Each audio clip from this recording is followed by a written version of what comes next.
Buenas noches, Magíster Isabel Salavarría. Nuestro grupo es el número 2 y está conformado por Cherres Isabel, Naranjo Luzmila, Ramos Salomé, Tapias Yesenia y quienes habla Uxa Estela. Nuestro tema de investigación es acerca sobre las necesidades educativas específicas asociadas a la discapacidad y las necesidades educativas específicas no asociadas a la discapacidad. A continuación, mi compañera. Buenas noches, Máster. Vamos a hablar acerca de qué es la dislexia. La dislexia es una dificultad específica en el aprendizaje de la lectura que se puede abordar con estrategias de adaptaciones adecuadas, tomando en consideración que se manifiesten problemas para decodificar palabras, lo que afecta a la fluidez y la comprensión lectora. Se debe trabajar con este tipo de estudiantes debido a que ellos no tienen problemas de inteligencia, ni visuales, ni auditivos, ni tampoco una mala enseñanza. Existen varias características por las que nosotros podemos identificar cuando un niño tiene dislexia. Dificultad para reconocer letras y sonidos sería la primera, tanto que la lectura es lenta y pausada, los errores son frecuentes al leer, las dificultades para comprender lo que el estudiante está leyendo, problemas en su escritura, baja autoestima y desmotivación. Se puede trabajar con adaptaciones para estos estudiantes con dislexia, enseñar explícitamente los sonidos de las letras e incluso hoy con el uso de la tecnología podemos utilizar un software de reconocimiento de voz incluidos audiolibros. Es importante trabajar con una lectura repetida en voz alta y también tomando notas. Deberíamos tomarnos un poquito de más tiempo para este tipo de estudiantes con esta discapacidad para poderles ayudar a completar sus tareas. En cuanto a las evaluaciones, nuestra evaluación podría ser de manera alternativa, tomando pruebas orales o presentaciones. Debe haber orientaciones pedagógicas. Por lo tanto, el docente de formación debe estar completamente capacitado para poder distinguir este tipo de afecciones. Debería brindar un apoyo individualizado, tener un programa de tutoría especializada de forma individual para el alumno. Además, como se menciona en la tecnología, un software que sea educativo para que el estudiante pueda desarrollar estas habilidades de lectura. La discalculia. La discalculia es un trastorno específico del aprendizaje que dificulta la comprensión y el uso de números, cálculos y resolución de problemas matemáticos. Nada tiene que ver con la dislexia. Estos son los problemas en cuanto a números, secuencias y conceptos bajo de un valor posicional. Existe dificultad para realizar tanto sumas como restas, multiplicaciones y divisiones, y problemas para entender este tipo de conceptos, debido a que en matemáticas se utiliza fracciones, decimales o porcentajes. El estudiante generalmente comete errores con frecuencia con cálculos simples. Esa es una característica que el docente puede distinguir que el alumno padece de esta afección. Le cuesta aplicar las matemáticas situacionales en nuestra vida real.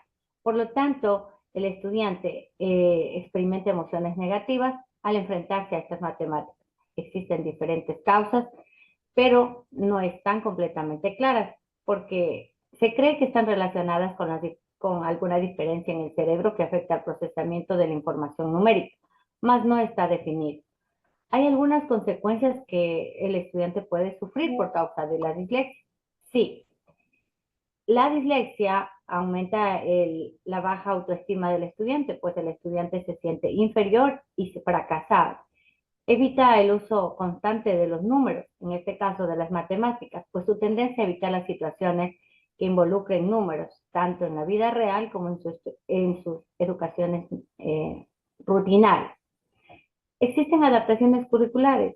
Se debe explicar el concepto matemático de forma clara y estructurada. En muchos de los casos, los estudiantes aprenden jugando, con materiales manipulativos, por ejemplo, utilizando objetos concretos que representen conceptos abstractos.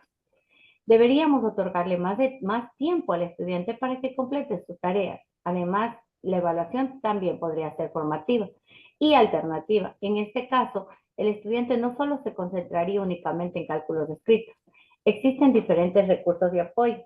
Docentes que apliquen diferentes técnicas con este tipo de estudiantes en formación, un apoyo individual y organizaciones de apoyo existen en las ciudades de gran demanda que ofrecen información y recursos para este tipo de familias. La discalculia es una dificultad específica que sí afecta al estudiante en cuanto a las matemáticas, pero con las adaptaciones adecuadas y el apoyo necesario, este estudiante con discalculia puede superar sus dificultades y alcanzar el éxito académico. El siguiente trastorno es la disgrafia. La disgrafia es un trastorno específico del aprendizaje que afecta la habilidad de escribir de manera legible y correcta. A pesar de tener una inteligencia normal, este estudiante debe recibir una educación adecuada, porque las personas con disgrafia enfrentan dificultades persistentes relacionadas con la escritura. ¿Cómo podríamos identificarlo? Por las dificultades motoras, el problema con la coordinación, la fuerza y la precisión de los movimientos que se hacen necesarios para poder escribir. Existen dificultades perceptivas, pues el estudiante discrimina ciertas formas y espacio entre letras. ¿Tiene dificultades lingüísticas? Sí, con la mala ortografía, gramática, pues no puede organizar sus ideas.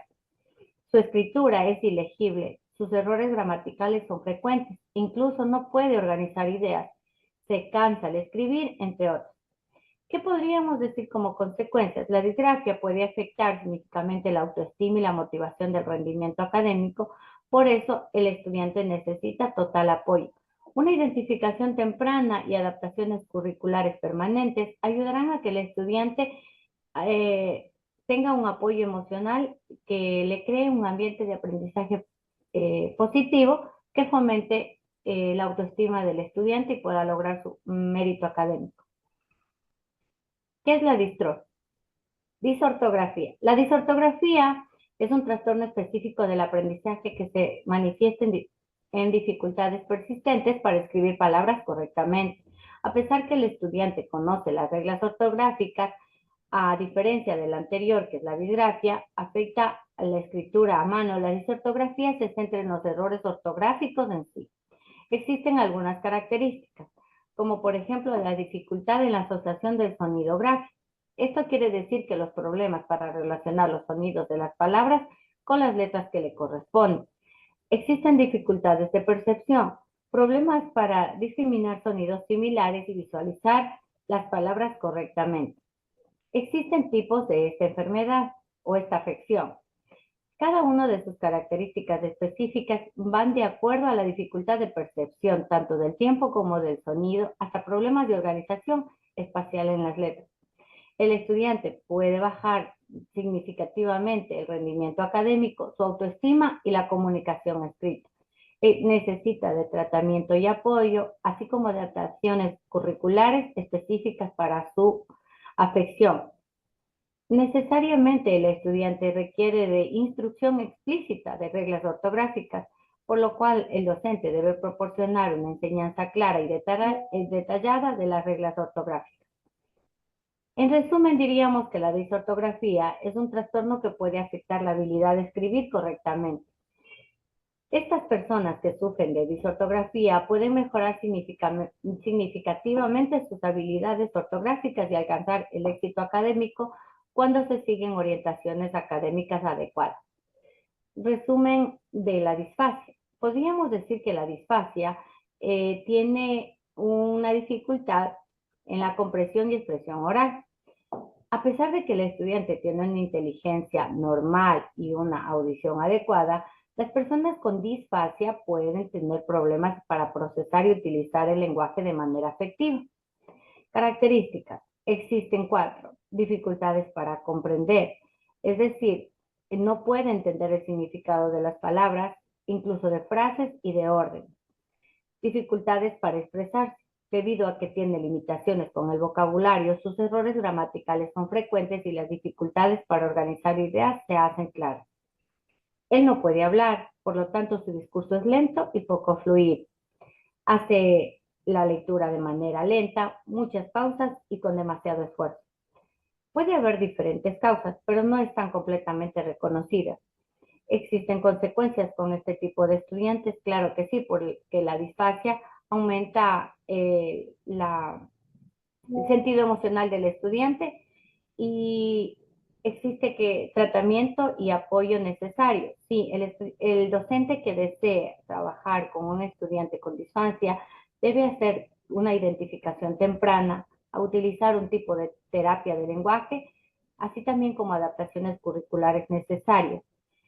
Necesariamente el estudiante con disfancia, al ser tratado con este tipo de metodologías, puede tener el apoyo necesario tanto de la comunidad educativa, que pueden ser sus padres, amigos, docentes, y puede mejorar significativamente sus habilidades comunicativas y alcanzar su máximo potencial. Muchas gracias. A continuación, mi compañera Ivette. Buenas noches, le voy a hablar sobre el trastorno por déficit de atención, hiperactividad. Es un trastorno mental que comprende la combinación de problemas persistentes como dificultad en prestar atención, hiperactividad y conducta impulsiva. Las causas. Las causas comienzan a menudo en la niñez. No hay claridad sobre la causa del TDAH. Puede estar vinculado por genes y factores del hogar o la vida social. Los síntomas del TDAH dividen en tres, ¿no? Que son síntomas por falta de atención, es decir, no prestan atención, tienen problemas para enfocarse durante las tareas o juegos, con frecuencia pierden objetos, se distraen fácilmente. Y los síntomas de hiperactividad: juegan, abandonan su asiento, les gustan correr demasiado, hablan todo el tiempo. Los síntomas de impulsividad: tiene problemas para esperar su turno, se entromete o interrumpen a los demás. Esos son los que son los síntomas de la TDAH, ¿no? De los niños con ese tipo de dificultades. El trastorno de comportamiento no es un término específico reconocido en las clasificaciones oficiales de trastornos mentales como el DSM, Manual de Diagnóstico y Estadístico de los Trastornos Mentales. Sin embargo, se puede referir a varios trastornos que afectan al comportamiento y a la conducta de una persona. Las causas pueden ser multifactoriales y pueden variar según el tipo específico de trastorno. Como por ejemplo, tenemos lo que es factores de genética y biológico, factores ambientales. Los síntomas: agresión hacia personas y animales, son muy tolerantes a ese tipo de personas. Engaño o robo, mentir, engañar, eso puede provocar ese tipo de comportamiento. Violación de normas y reglas, el incumplimiento persistente de una norma, la falta de empatía, problemas de autoridad. Esos son los tipos de problemas que persisten para que un niño tenga ese tipo de comportamiento, ¿no? Tenemos las enfermedades catastróficas. Son aquellas patológicas de curso crónico que se supone un alto riesgo para la vida de la persona, cuyo tratamiento es de alto costo económico e impacto social y por ser de carácter prolongado o permanente, ¿no?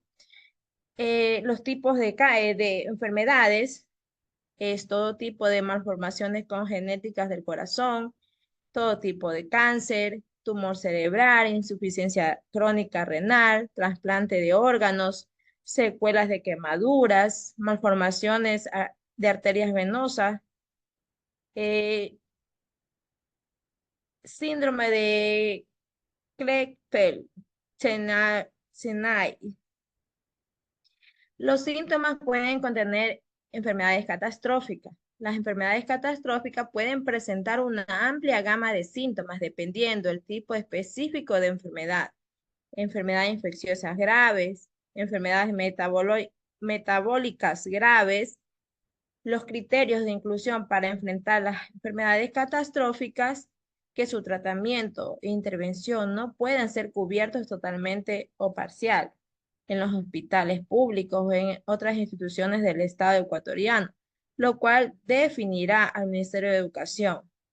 También lo que tiene que ver el derecho a los niños a la educación, al tipo de alimentación que no deben ser marginados, ¿no? El tratamiento médico específico, la cirugía, la quimioterapia, perdón, la radioterapia, terapias biológicas, tratamiento farmacéutico. Las planificaciones avanzadas y cuidadas, directivas, anticipadas, ayudar al paciente a establecer sus preferencias en cuanto a tratamientos médicos y cuidados futuros, especialmente en situaciones donde no pueden continuar sus decisiones. Apoyo familiar y muy importante, ¿no? Proporcionar oportunidades para que el paciente y sus familiares se conecten con otros que enfrentan desafíos y compartan sus experiencias. Tenemos la movilidad humana. La movilidad humana es un término amplio que se refiere al desplazamiento de personas de un lugar a otro, ya sea dentro del país, migración interna o migración internacional. Este fenómeno puede ocurrir por diversas razones y pueden implicar movimientos temporales o permanentes. Los tipos de movilidad humana. Las personas se desplazan en busca de oportunidades económicas, trabajo, mejor remuneración o condiciones laborales más favorables. El movimiento motivado por la reunión de familiar o deseo de estar con familias cercas, personas que se trasladan a otro lugar para realizar sus estudios académicos, ya sea por su nivel escolar, universitario o de educación superior. Los desafíos y aspectos sociales, integración, derechos humanos, políticas migratorias. Las causas de movilidad humana.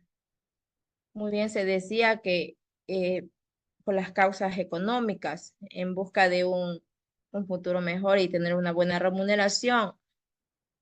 Hoy en la actualidad, por los conflictos de violencia, eh, persecución política, violencia generalizada que obligan a las personas a abandonar el hogar y emigrar a otros países. Los factores ambientales, eventos que sequías prolongadas, inundaciones, huracanes, buscando un mejor vivir y si estamos padeciendo de ese tipo de problemas, emigramos para tener una vida mejor. Asimismo, los factores sociales y familiares, que muchas de las personas emigran por, por tener un mejor vínculo con la familia. Y las adaptaciones curriculares se deben tomar en cuenta que para cumplir con las adaptaciones curriculares es necesario el acompañamiento del Departamento de Consejería Estudiantil, DECE, para solventar en forma oportuna la solución de cualquier inconveniente que se presente, tal como por general se puede presentar en las adaptaciones de tipo curriculares. Muchas gracias.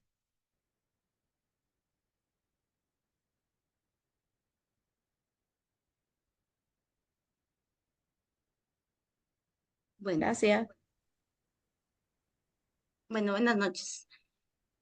A continuación voy a comentar un poquito sobre otras estrategias de aprendizaje, otras dificultades de aprendizaje. Tenemos la primera, que es los menores infractores.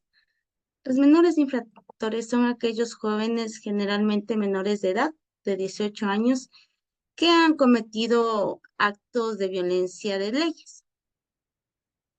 El manejo de los menores infractores varía según su jurisdicción, pero en general se enfocan en la rehabilitación y reintegración en lugar de retribución punitiva. Causas de la delincuencia juvenil. Tenemos varios factores. El primer factor, factor familiar, factores sociales y factores individuales.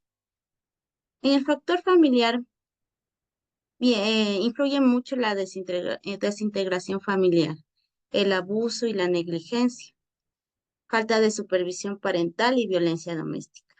Dentro de algunos factores sociales influye influencia de pares, la pobreza, la falta de oportunidades educativas y laborales.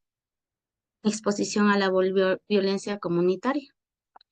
Factores individuales. Los factores individuales pueden ser problemas de salud mental, abuso de algunas sustancias, historial de traumas o dificultades escolares.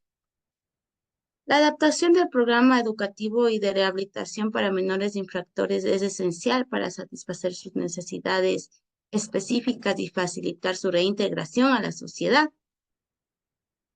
Algunas estrategias que tenemos para la adaptación educativa de menores infractores es el currículo personalizado. Se evalúa inicialmente al estudiante para conocer las habilidades académicas y necesidades específicas de cada menor. Los objetivos deben ser individualizados, establecer objetivos educativos más personalizados para que sean realistas a su entorno. Los métodos de enseñanza son más flexibles, un aprendizaje activo con tecnologías educativas. Tiene que haber un apoyo emocional y psicológico, una consejería y terapia y un ambiente seguro que el estudiante pueda desarrollarse.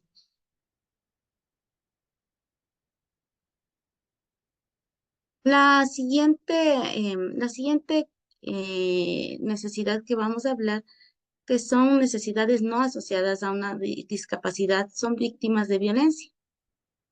La víctima de la violencia puede enfrentar una amplia gama de desafíos, tanto físicos, emocionales y psicológicos. Son estudiantes que han sufrido violencia. Tenemos algunos tipos. Tipos de violencia, enfrentamos la violencia doméstica, la violencia de género, la violencia sexual y el acoso.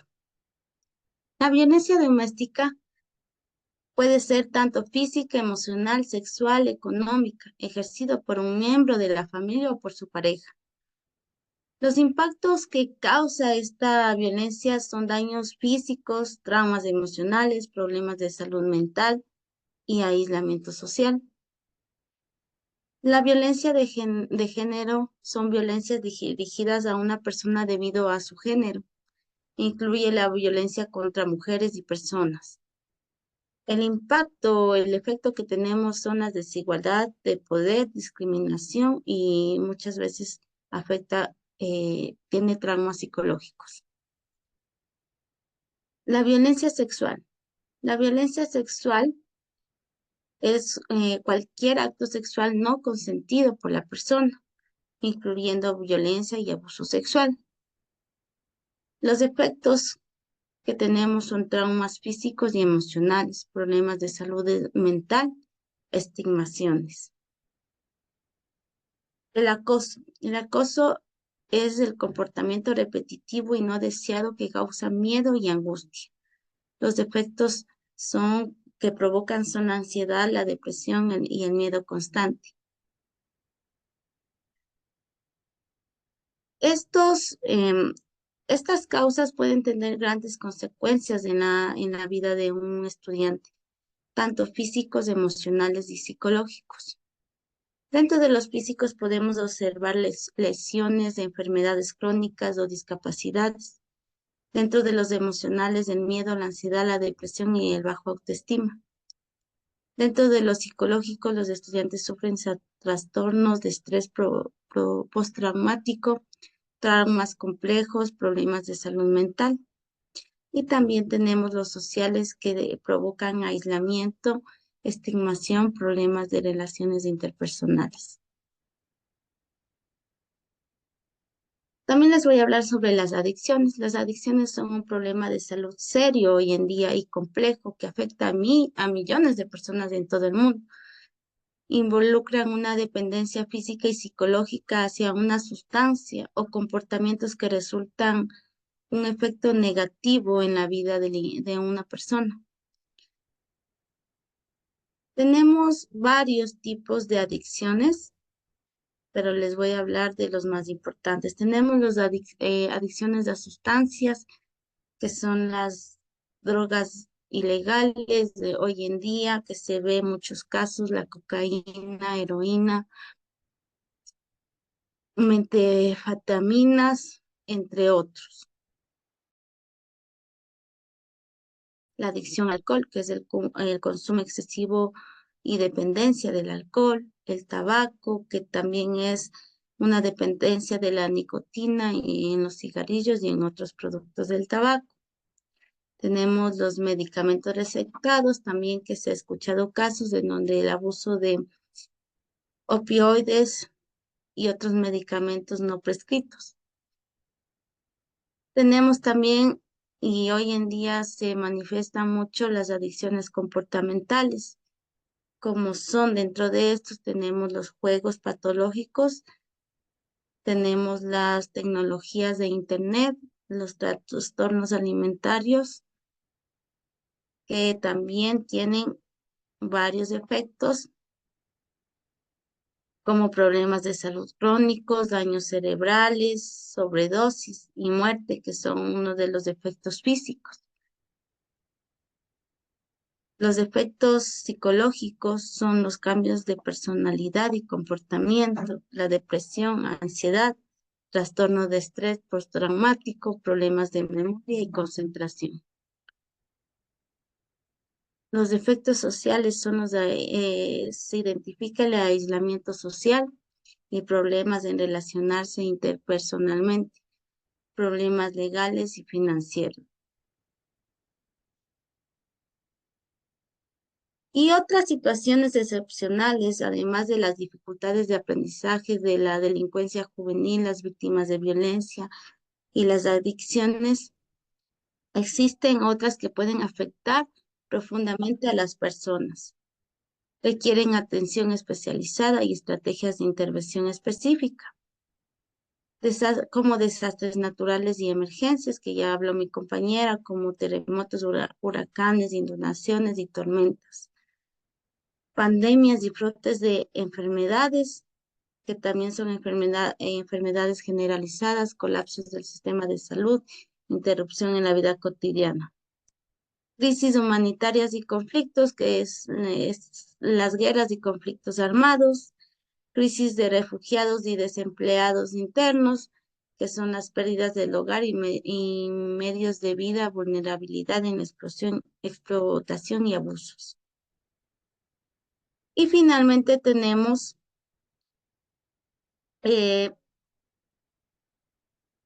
las altas capacidades. Las altas capacidades, también conocidas como superdotación o talento, se refiere a un individuo que demuestra un rendimiento significativo superior a lo de los demás. ¿Cuáles son las características para identificar altas capacidades? Son intelectuales, creativas, académicas y liderazgo. Dentro de las intelectuales podemos identificar a un estudiante porque tiene una curiosidad insaciable, un deseo constante de aprender y de explorar nuevos temas. Tenemos también un pensamiento crítico y analítico, con habilidades para analizar información y resolver problemas muy complejos. En memoria sobresaliente, una capacidad para retener y recolectar información con facilidad. Dentro de las creativas tenemos su originalidad, su fluidez de ideas y flexibilidad mental, que es la capacidad para ver las cosas de diferente perspectiva, producir una gran cantidad de ideas en poco tiempo y crear ideas innovadoras. Dentro de las académicas tenemos un rendimiento escolar excepcional, excelente en las áreas académicas.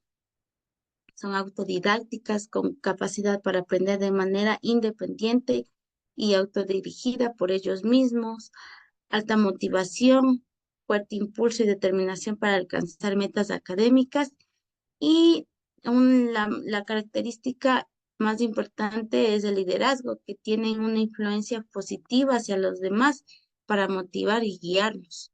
Tomar decisiones con la capacidad de capacidades efectivas y responsables, y la empatía, que es la comprensión y consideración de emociones de los demás. Para identificar las altas capacidades existe una evaluación psicológica con una prueba de coeficiente intelectual y pruebas creativas. También se puede evaluar académicamente en el rendimiento escolar y pruebas estandarizadas, observaciones de evaluaciones cualitativas, observaciones directas. Esta ha sido mi presentación. Muchas gracias. Bien. Acerca de las necesidades educativas específicas asociadas a la discapacidad, tenemos la discapacidad mental, que según la Organización Mundial de la Salud, la OMS, la discapacidad mental es un trastorno definido por la presencia de un desarrollo mental incompleto o detenido, caracterizado principalmente por el deterioro de las funciones concretas de cada etapa del desarrollo y que afectan a nivel global la inteligencia, como las funciones cognitivas, del lenguaje, las motrices y la socialización. Dentro de la discapacidad mental tenemos los tipos, en los cuales se puede clasificar en ansiedad, depresión, trastorno de ansiedad, la psicosis, trastorno bipolar, la esquizofrenia, trastorno esquizoafectivo y el trastorno dual.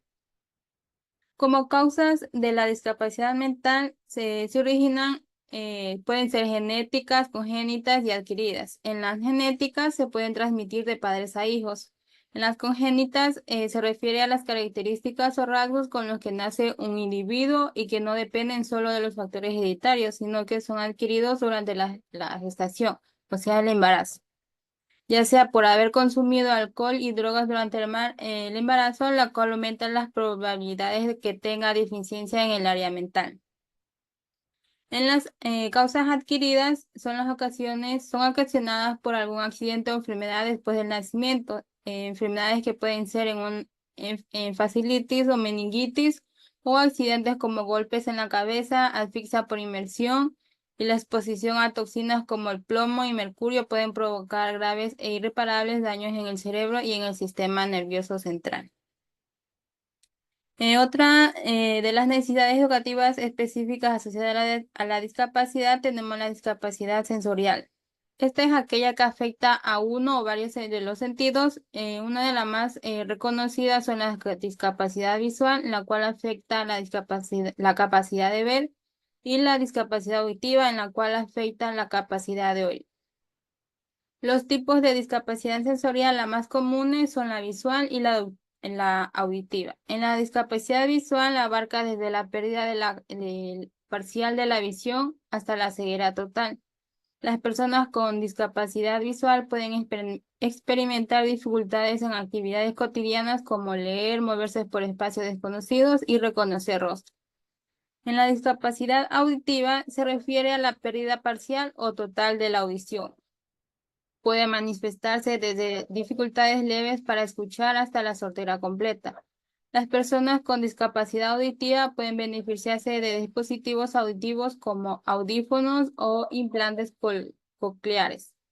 Además, la comunicación visual mediante el lenguaje de señas o la lectura labial juega un papel crucial en la interacción social hacia las demás personas.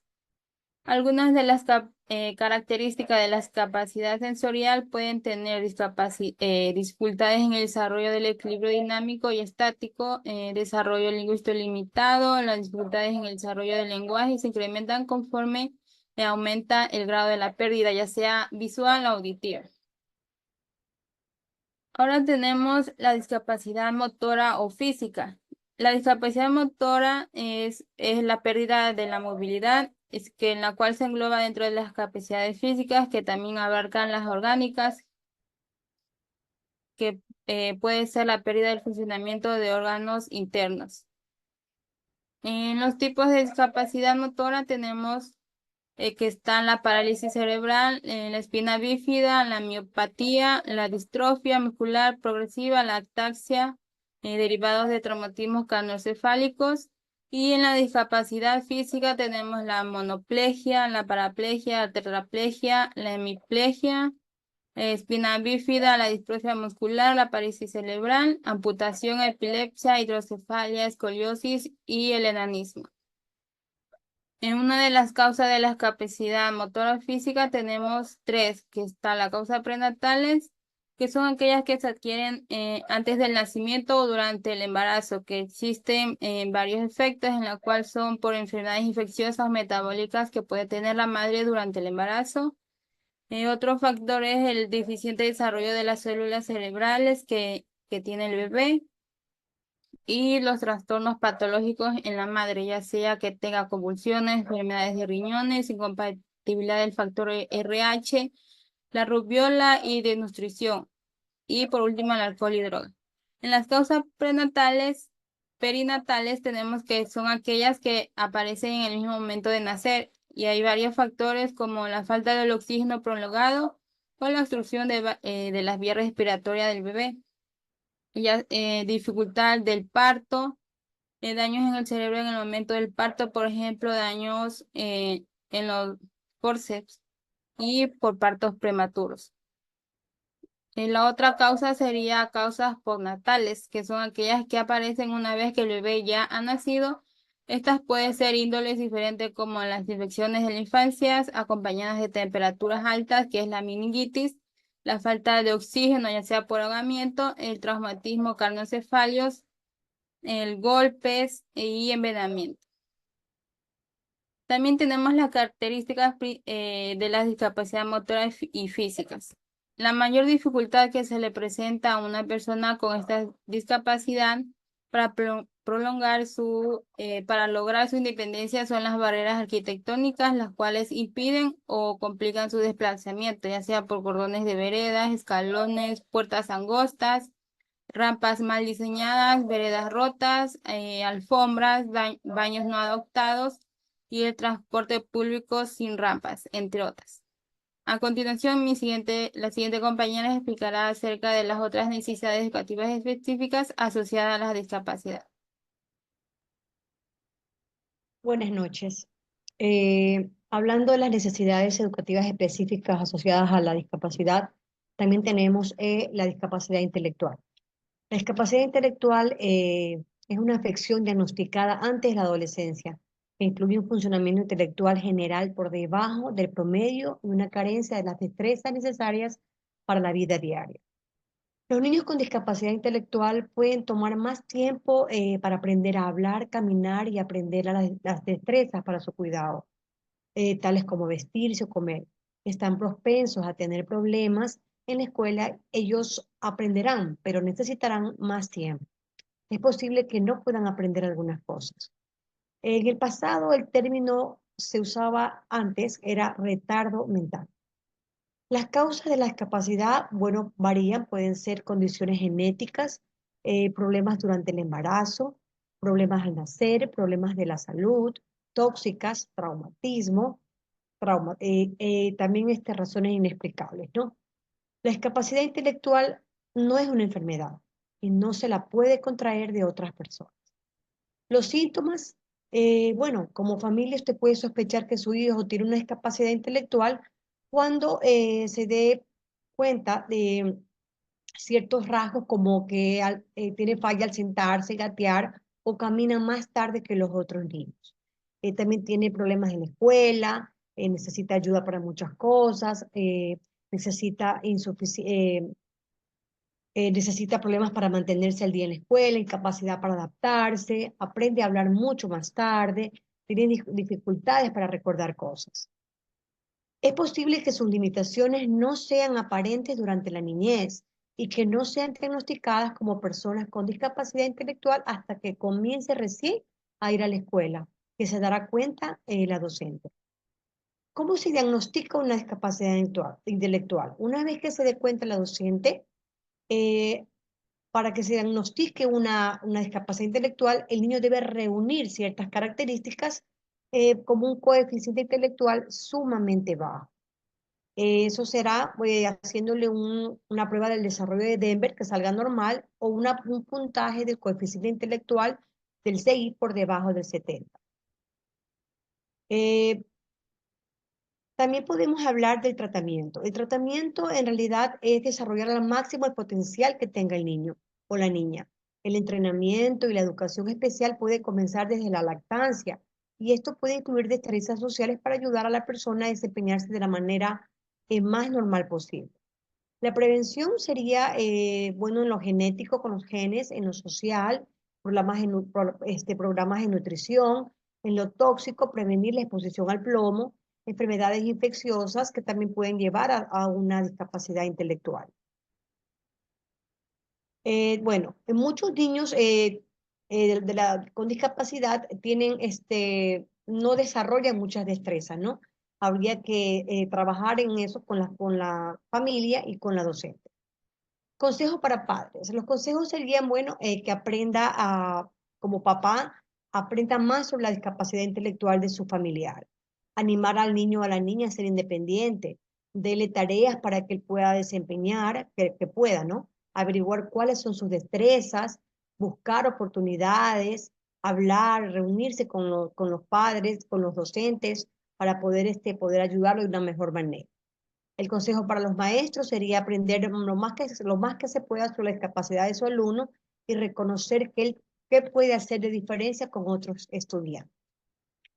Bueno, las adaptaciones que se pueden hacer sería un equipo especializado que proporcione silla de ruedas en caso que sea necesario, la comunicación, la potencia de la manipulación y experimentación y disminuir el nivel de abstracción, flexibilidad al tiempo, integración social. O sea que facilite la participación del niño con los demás, ¿no? La interacción con los otros compañeros. Los recursos podemos ser varios, pueden ser tableros de comunicación, materiales visuales, aplicar software en caso de ser necesario, adaptación a las evaluaciones, apoyo individualizado, materiales manipulativos, entornos estructurados. La metodología, bueno, pedagogía centrada en el estudiante, un enfoque multisensorial, aprendizaje cooperativo y currículo funcional. Esto sería sobre la discapacidad intelectual. A continuación hablaremos del trastorno del espectro autista. El trastorno del espectro autista es una afección relacionada con el desarrollo del cerebro que afecta la manera en la que una persona percibe y socializa con otras personas, lo que causa problemas en la interacción social y la comunicación. Los síntomas. Algunos niños presentan signos de trastorno del espectro autista en la primera infancia, como menor contacto visual, falta de respuesta cuando lo llaman por su nombre o indiferencia entre las personas responsables del cuidado. Otros niños pueden desarrollarse normalmente durante los primeros meses o años de vida, pero luego repentinamente se vuelven introvertidos o agresivos, o pierden habilidades de lenguaje que habían adquirido. En general, los signos se observan a los 2 años de vida del niño, ¿no? A veces aparecen normalmente en las primeras etapas del desarrollo cuando se observan retrasos evidentes en las habilidades del lenguaje y las interacciones sociales, cuando el niño tiene meses de nacido. Ejemplo, a los 6 meses no responde con una sonrisa, a los 9 no imita sonidos, a los 12 no balbucea ni hace worcoquitos, a los 14 meses no hace gestos como señalar o saludar, a los 16 meses no dice palabras simples, a los 18 meses no juega, no hace imitación o simulación, a los 24 no dice frases de 2 palabras, pierde las habilidades de lenguaje o sociales a cualquier edad. Una persona con TEA también puede presentar ser muy sensible en cuanto a la vista, al oído, al tacto, al olfato. Puede disgustarse mucho cuando lo cambian las rutinas de su día a día, ¿no? Repite movimientos corporales una y otra vez y está inusualmente apegado a los objetos, ¿no? Repite palabras o memoriza pasajes como comerciales de televisión. En la interacción social también puede presentarse que no hace amigos, no participa en juegos interactivos, es retraído, es posible que no responda al contacto visual con sonrisas, puede tratar a otras personas como objetos, prefiere estar solo en lugar de estar con otras personas y no es capaz de mostrar empatía ante los demás o ante alguna situación. También puede presentarse problemas relacionados con el juego. Por ejemplo, no imita la acción de otras personas en un juego. Prefiere jugar un juego ritualista o solitario. Usted lo puede ver solitario. También muestra un poco juego imaginativo o actuado, ¿ok? De hecho, lo hablé en el ejemplo que hablé con la docente, ¿no? En lo que es en las causas del trastorno del espectro autista, en realidad la causa se desconoce. Las diferentes investigaciones muestran que los genes pueden participar, ya que el TEA se da en algunas familias y ciertos medicamentos tomados durante el embarazo también pueden llevar a que el niño presente TEA. La genética o el medio ambiente también puede influir. En el caso de la genética, varios genes diferentes parecen estar relacionados con el trastorno del espectro autista. Los factores ambientales, actualmente los investigadores estudian si factores como las infecciones virales, los medicamentos, las complicaciones durante el embarazo o los contaminantes del aire desempeñan un papel en el desencadenamiento del trastorno del espectro autista. Bueno, en realidad en la actualidad se hacen diferentes investigaciones, ¿no? El tratamiento en este momento no existe cura para el TEA. Un programa de tratamiento mejoraría en gran medida el pronóstico de la mayoría en los niños pequeños. Otra cosa importante también con el trastorno del espectro autista sería la terapia que puede ayudar a un estudiante o a un niño con el trastorno a que lleve una vida mejor, pues, ¿no? Existen terapias como el manejo de la conducta, terapia cognitivo-conductual, terapia educativa y basada en la escuela, terapia para mejorar la atención conjunta, terapia nutricional y terapia ocupacional, ¿no? La dieta, bueno, las dietas especiales, no hay prueba en realidad de que la dieta ayude en un tratamiento eficaz, pero bueno, se lo hace para ayudarlo en su desarrollo como suplementos de vitaminas y probióticos y cosas así, pues, ¿no? También existe la terapia del oxígeno hiperbárico, la terapia de quelación, eh, muchas cosas que pueden ayudar, ¿no?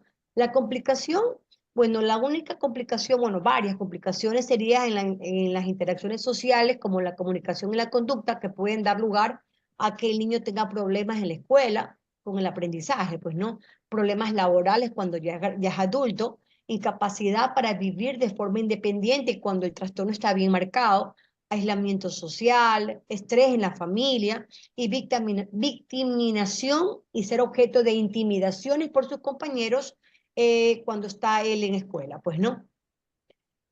Hay que darle total apoyo a este trastorno porque como es un poco de que ellos se encierran en sí mismos, ¿no? Entonces viven un mundo como solitario. Para la adaptación hay diferentes adaptaciones. Podemos, perdón, hacer adaptaciones morfológicas o estructurales, fisiológicas o funcionales, o etológicas o de comportamiento. Las estrategias, bueno, hay mapas conceptuales, lluvia de ideas que se puede trabajar con ellos, ¿no? A continuación hablaríamos de el síndrome de Rett. El síndrome de Rett es un síndrome de un trastorno genético neurológico y de desarrollo poco frecuente que afecta en la forma en que el cerebro se desarrolla. Este trastorno provoca la pérdida progresiva de las capacidades motoras y del habla. El síndrome de Rett afecta principalmente a las mujeres. Con el paso del tiempo, los niños con el síndrome de Rett van teniendo cada vez más problemas para usar sus músculos, para controlar el movimiento, la coordinación, la comunicación. El síndrome de Rett también puede provocar convulsiones y discapacidades mentales. Movimientos inusuales de las manos, como las palmadas o el frotamiento repetitivo que reemplaza el uso intencional de las manos. Los síntomas, bueno, en el embarazo y el parto de las mamás cuyos bebés tienen síndrome de Rett, generalmente no tienen complicaciones. La mayoría de los bebés con síndrome de Rett crecen y se comportan con normalidad durante los primeros 6 meses y después de ese tiempo comienzan a aparecer los signos y los síntomas. Entre los signos y síntomas puede haber retraso en el crecimiento, pérdida de las habilidades de coordinación, pérdida de la capacidad de comunicación y, como dije, movimiento anormal de las manos, pues, ¿no? Otros signos pueden ser movimientos oculares extraños, problemas respiratorios, tenemos también irritabilidad y llanto, otras conductas inusuales como discapacidades intelectuales, convulsiones, a veces tiene curvatura de su columna, problemas con el corazón, alteración del sueño y muchos síntomas más como masticar y tragar, pues, ¿no?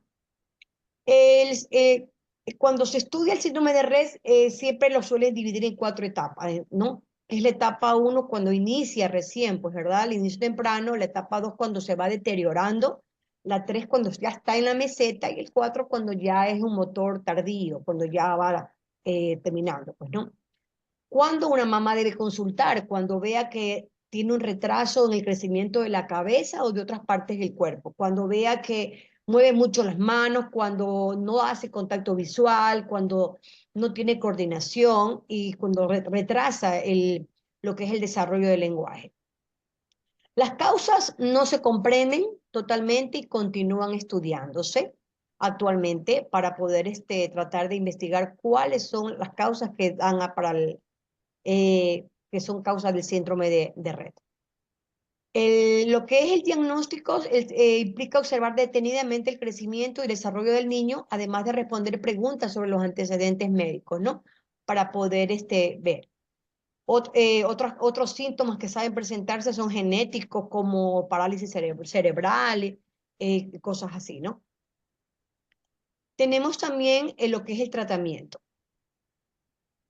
No hay tratamiento para el síndrome de Rett, pero lo que se puede hacer es un tratamiento para abordar los síntomas y proporcionar apoyo para poder mejorar la posibilidad de movimiento, comunicación con el niño y la participación social de él, ¿no? También hay atención médica regular, medicamentos y también la fisioterapia, el apoyo nutricional, la terapia ocupacional, servicios de apoyo, medicina alternativa, que también puede ayudarlo. Existe también lo que es la equinoterapia, que lo puede ayudar para que ellos puedan poder desarrollar un poco más la habilidad de comunicación. La metodología para trabajar con ellos, bueno, se adapta a las necesidades individuales de cada niño. Hay algunas consideraciones importantes como el enfoque multidisciplinario, estimulación sensorial, comunicación alternativa, terapia física y ocupacional y adaptación de la sala, pues, ¿no? Que podría ser como apoyos visuales también, adaptaciones en las actividades, para poderlo ayudar en el desarrollo de las escuelas. Tenemos ahora las multidiscapacidades. La multidiscapacidad se la define como una asociación de varias discapacidades de orden físico, mental, sensorial, emocional y de comportamiento social. Todo eso en una misma persona. Es así que un niño con multidiscapacidad tiene más de un diagnóstico, tiene más de uno, y esto depende exclusivamente del área más afectada que tenga en él mismo, pues, ¿no? Las causas de la multidiscapacidad son múltiples. Estas pueden tener origen genético y surgir durante el periodo prenatal, perinatal y postnatal, ocasionando una situación estable o de adquisición, pues, ¿no? Puede presentar características generales como capacidad cognitiva menor al promedio, dificultad para comunicarse, puede mostrar conducta severa como agresión, dependencia absoluta para hacer actividades cotidianas, muchos síntomas, ¿no? Tiene también casos de sordoceguera, niños que son con dificultad auditiva y también lo que es visual. Las causas de la multidiscapacidad, varias, porque como se unen muchas discapacidades en una sola, pueden ser cualquiera de las anteriores mencionadas para poder dar un diagnóstico, ¿no? La metodología, bueno, daños de conocimiento, organización gráfica, instrucción multisensorial. Las adaptaciones hay que ver en base a cuál es la más pronunciada, pero hay que hacer un informe pedagógico para poder trabajar una evaluación psicopedagógica y una lectura y análisis de las competencias. Esa fue mi participación con las discapacidades que les acabo de mencionar. Me toca, bueno, finalizar lo que es el trabajo de mis compañeras y el mío. En realidad, súper que agradecida con usted, máster, porque Nos ha servido muchísimo todo lo que nos ha enseñado a poder conocer todas estas fases, todas estas diferentes discapacidades que podemos encontrarnos en nuestro trabajo, ejerciendo nuestra profesión. Y súper que agradecida, bueno, todas estamos muy agradecidas en realidad con sus enseñanzas. Ha sido un placer haber dado este video con mis compañeras, deseándole muchas bendiciones. Muchísimas gracias.